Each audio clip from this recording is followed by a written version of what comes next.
The USMNT roster for World Cup qualifying games against Mexico at home and Jamaica away has dropped, and the roster is every bit as Gregg Berhalter as we could have expected.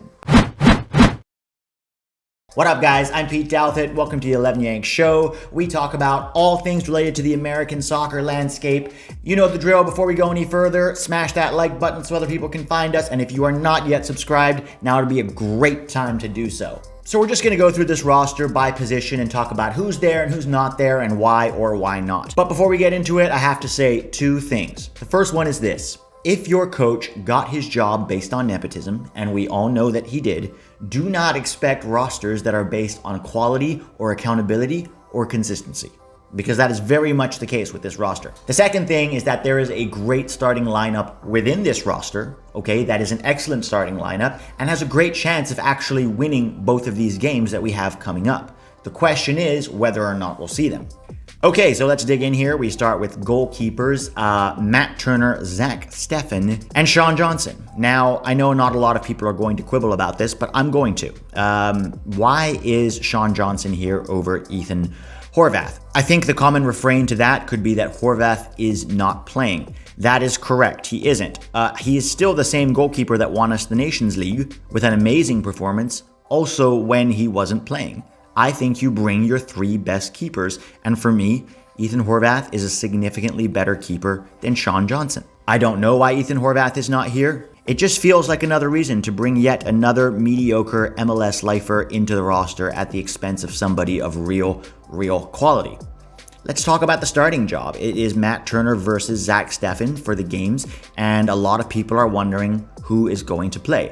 I think right now, Matt Turner is in better form. I know that he cannot play with his feet, but with this group of center backs that we'll talk about in just a minute, I don't think we're going to be doing much playing out of the back against Mexico, at least. So I would not be surprised if Matt Turner starts.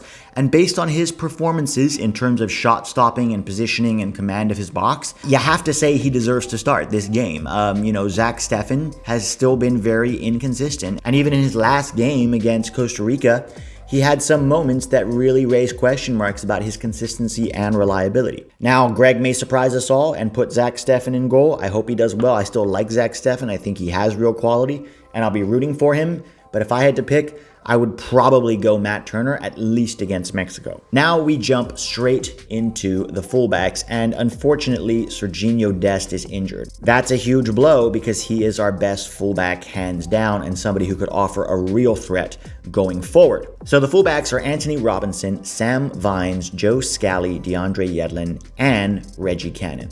I genuinely wonder if Joe Scally would have gotten called in if Sergiño Dest was healthy. Clearly, one of these three right backs, and by the way, why are we bringing three right backs? That doesn't make any sense to me.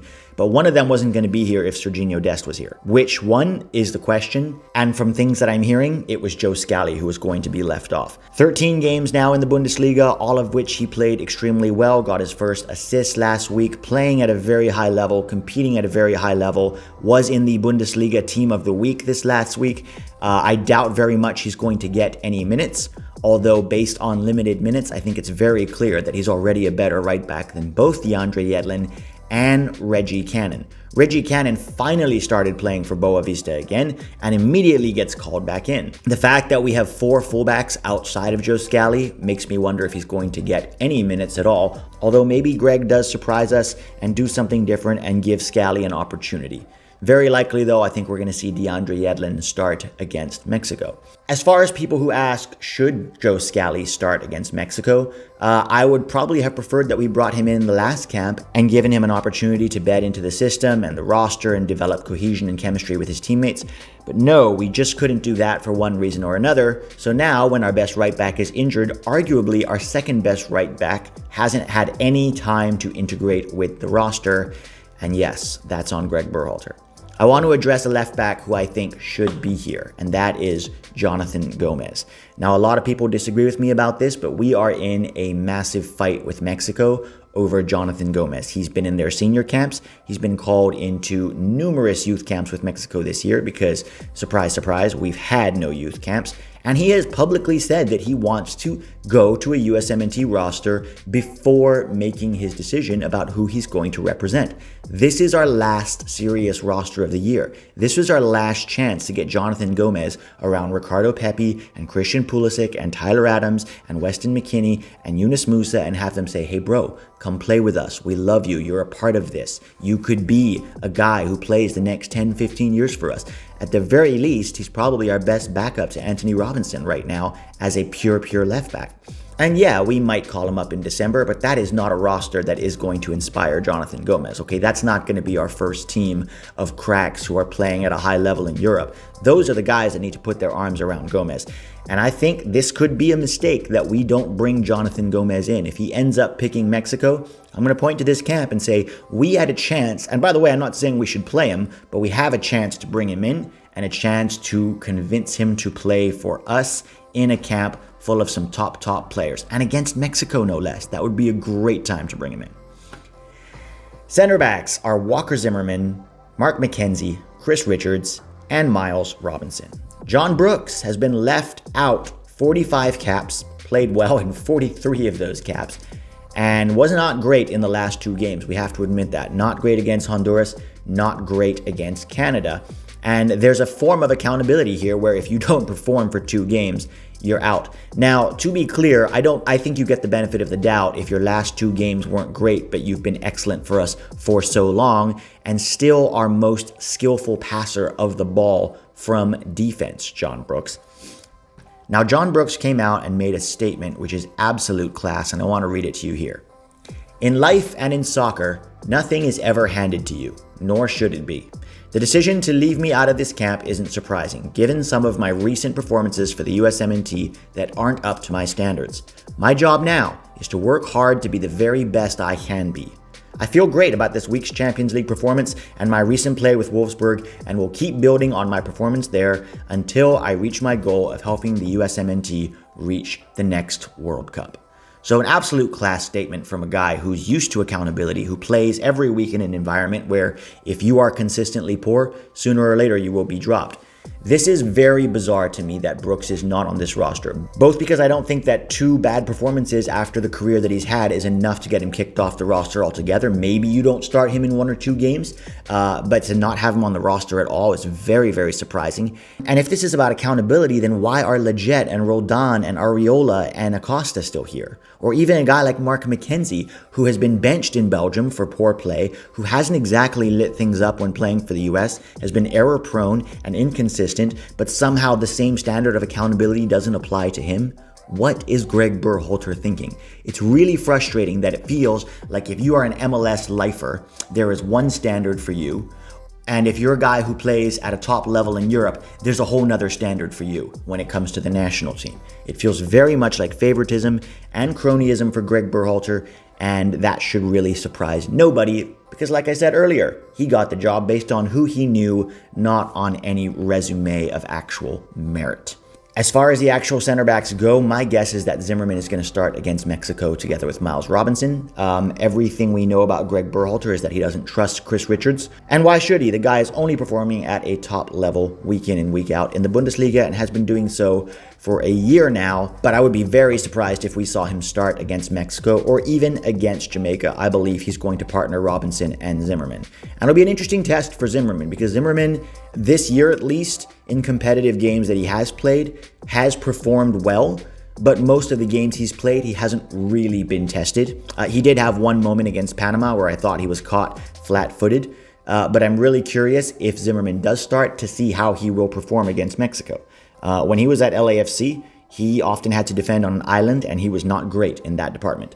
In Nashville, he doesn't really defend on an island anymore because they're a very defensive team. So they do a lot more of group defending and block defending. So I'm very curious to see how he's going to do against Mexico. I'm rooting for the guy, but I still think that John Brooks should be here. Matt Miazga is another guy who's been performing very well in La Liga and is just completely ignored. Clear favoritism from Gregg yet again.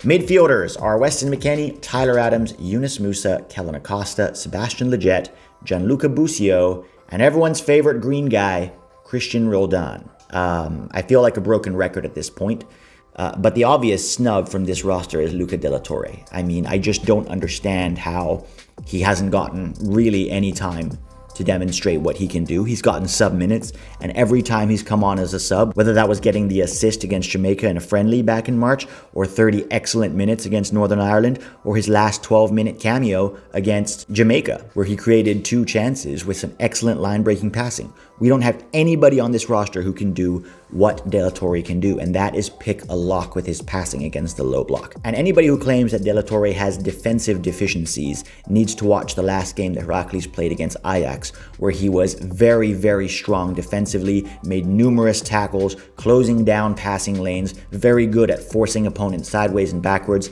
and was the only guy on that team who could spring good counterattacks against Ajax, which is a very good team. But nope, not good enough for Gregg Berhalter. Sebastian, Lletget, and Cristian Roldan are here instead. Roldan has 29 caps, 0 goals, and 1 assist. De La Torre has 1 assist in 4 substitute appearances for the national team. Enough said. Lletget has been awful all year outside of a 45-minute game against Honduras, where he was pretty decent. His last showing against Panama was just extremely, extremely poor, and his inclusion in this roster is baffling and frustrating, to say the least. Acosta, I understand continuing to be in the roster as Adams' backup, but he didn't play in Colorado's last 2 games due to an injury, and yet somehow he manages to make this roster. It's like nothing can keep you out of a roster. Not poor form, not injury, nothing.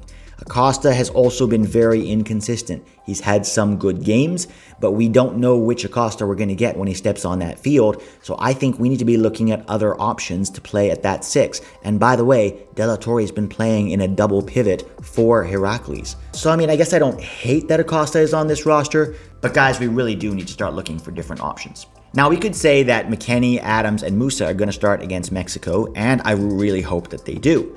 But both Tyler Adams and Weston McKennie are 1 yellow card away from a suspension. So who you have as backups matter.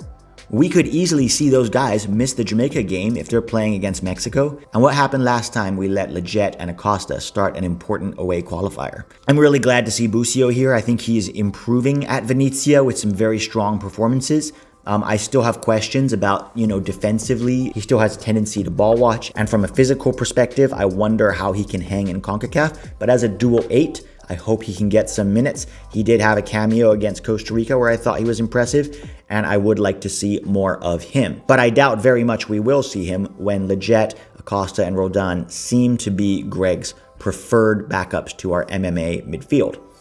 Launching straight into forwards, we have Cristian Pulisic, Paul Arriola, Ricardo Pepi, Jesus Ferreira, Tim Weah, and Brenden Aaronson. Let's talk about Cristian Pulisic. He is back. He did play a good 20 minutes against Malmo in the Champions League in midweek, and that was really good to see. I don't know how fit he is, and certainly whether or not he's in form is going to be an issue. That being said, you bring your best player if he's ready to play, and I have no problem with Pulisic being on this roster. I don't expect him to start against Mexico, nor do I think that he should, but he's an excellent option to bring off the bench, especially if we need a goal. I'm very surprised that we have only 1 pure striker on this roster, Ricardo Pepi. Jesus Ferreira doesn't play as a striker for Dallas and has only ever played as a forward for the US in friendlies against CONCACAF C teams with almost no stakes. So I'm not sure we should be risking the possibility that if Pepi gets injured, either Tim Weah or Jesus Ferreira has to play as a lone forward. I know that Tim Weah can do it. I don't think that's his best position. I would have been a lot more comfortable if Lletget or even Josh Sargent or Jordan Pefok was here as well. If you want to bring Ferreira, because Ferreira has been performing very well for Dallas, albeit as a midfielder or more of a second forward, I just don't think he's a 9.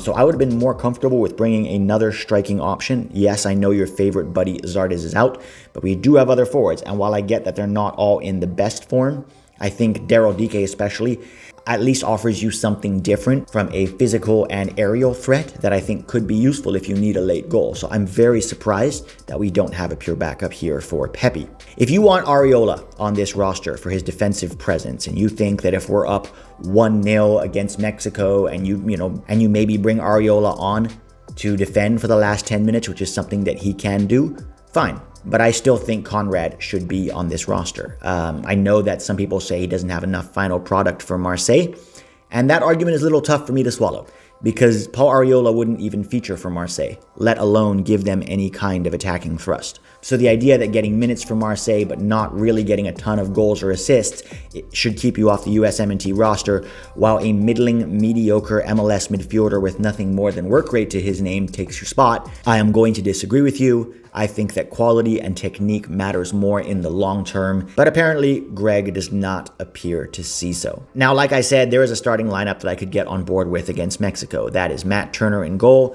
a back four of Antonee Robinson, Miles Robinson, Chris Richards, and Joe Scally, a midfield of Adams, Musah, and McKennie, and Aaronson, Weah, and Pepi up top.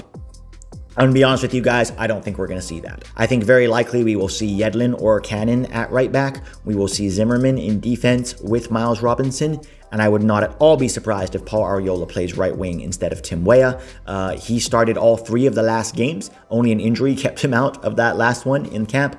And so clearly Gregg Berhalter rates him above Tim Weah. So prepare yourself to see Tim Weah and Chris Richards on the bench wondering what on earth they have to do to get a start over some of these guys. So those are my thoughts on the roster, guys. Tell me exactly what you think in the comments below. Who are you disappointed not to see? Who are you excited to see? Give me your predictions for the Mexico and Jamaica games, and I will talk to you all soon.